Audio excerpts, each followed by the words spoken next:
are known for being a stickler for quality.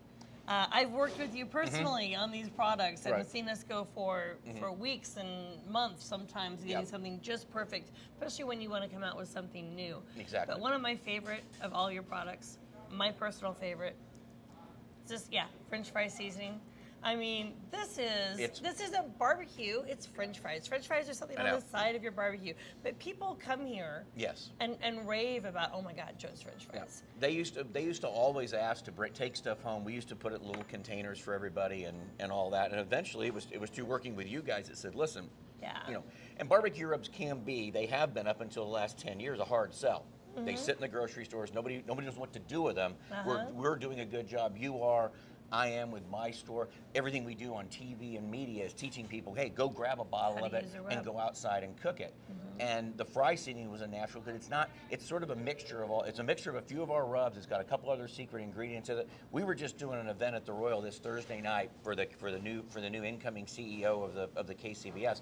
And we've got a chicken wing that we smoke. We just put salt and pepper on it. We smoke them, and then we drop them in the fryer we cool them down, and then we drop them in the fryer for about 2 minutes, and we hit them with French fry seasoning, and people were going nuts. Oh, awesome. Just absolutely fantastic. What a great idea. Because it didn't taste too much, and that was sort of the challenge, because we're getting ready to do a party at the Royal, but everyone's going to be cooking barbecue for the next 3 days, so we ended up doing meatballs and chicken wings and things that weren't maybe traditional barbecue. You let me know when those get on the menu, because those meatballs. That's a 180 room thing. Our private dining room, the 180 room. That's Dan Drake, our chef there. It's his private recipe. Those are really good. Those were delicious. Talk about the big meat a little bit. Big meat, meaning briskets, pork butts. Big cuts of meat. Big muscle meats. Big cuts of meat. You know, when I cook barbecue, I like to cook low and slow. I like that product there is designed for large cuts of meat. You need to cook them a little bit slow. It's got a lot of sugar, and it's got more sugar in it than the French fry seasoning, more sugar than we would put on our ribs, because we cook our briskets and our pork butts usually a little bit below 200 degrees all night. Okay. So you get a nice mellow caramelization. Whereas if we were to cook at 250 or 300, you couldn't cook with some of my restaurant rubs in a fast and hot environment, because there's just a little too much sugar. Sugar's a burn. But that big meat seasoning, I think that is really that's what we created for public consumption. That was based on that original brisket recipe that I created. I kind of stole it out of a cookbook, but. Well, you know, everything starts from somewhere, and then we kind of put our own touches to it, right? Exactly. So it's really almost the identical product that we've been cooking our brisket and pork butts and burn ends with Joe's for 20-some years. So I've been using it, though, just in hamburgers at home. Oh, it's wonderful. I mean, it just makes the best hamburgers, so it doesn't have to be a big meat. Yeah, the flavor is still... It has a lot going on. It has it has black pepper, white pepper, red pepper. It has all. I mean, I think I'm a real believer in layering and building bigger and bigger flavors. You don't need weird flavors. You just need to layer them properly.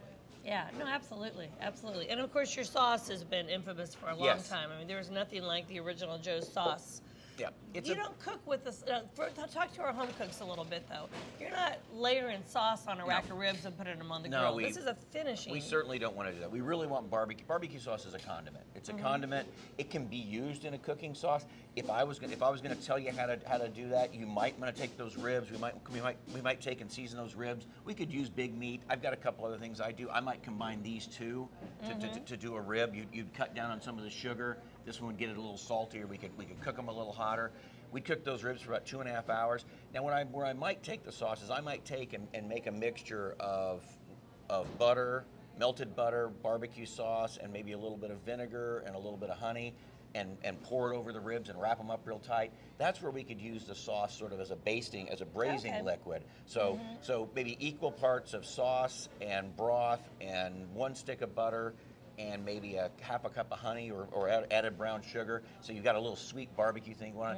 And when you braise those, that's all we're really doing. We wrap up barbecue, where if you add liquid, you're sort of braising.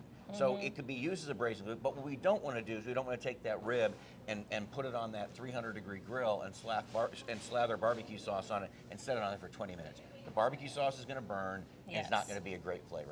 Maybe, especially if you're good at controlling your fire, you could when you know your ribs are done, you could brush them with sauce and maybe set them on the grill for 5 minutes. That's about all I would want to do. You don't want to cook that sauce on there because it's going to burn. Great tip. Thank you. And one more comment on your sauce. You know, I've got a 13-year-old son at home.